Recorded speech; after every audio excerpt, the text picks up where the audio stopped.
গৌতম গম্ভীর ছাড়া যেন গতি নেই কলকাতা নাইট রাইডার্সে, এমনটাই মনে করছেন ললিত মোদি। চলতি আইপিএলে কলকাতা নাইট রাইডার্সের পারফরম্যান্স হতাশাজনক। 4 ম্যাচের মধ্যে 3টিতেই হার, আর একটি ম্যাচ বৃষ্টিতে ভেস্তে যাওয়ায় মাত্র 1 পয়েন্ট। সব মিলিয়ে ছন্ন ছাড়া অবস্থায় দল। ব্যাটিংয়ে মিডল অর্ডারের ব্যর্থতা, বোলিংয়ে ধারহীনতা, দলের প্রায় সব বিভাগেই সমস্যা স্পষ্ট। ফলে সমর্থকদের হতাশা বাড়ছে ম্যাচে ম্যাচে।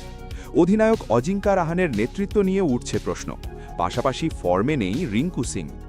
এই পরিস্থিতিতে সমাধান হিসেবে ললিত মোদির সোজাসাপটা মত, দলে ফিরিয়ে আনতে হবে গৌতম গম্ভীরকে। তার মতে কেকেআর যতবার সফল হয়েছে ততবারই গম্ভীর ছিলেন দলের সঙ্গে, কখনো অধিনায়ক হিসেবে, কখনো মেন্টার হিসেবে। মোদি বলেন, গম্ভীরকে ফেরাতে যা করার দরকার সেটাই করা উচিত। প্রয়োজনে দীর্ঘমেয়াদী চুক্তি, ইনসেন্টিভ বা এমনকি দলের মালিকানার অংশ দেওয়ার কথাও ভাবা যেতে পারে।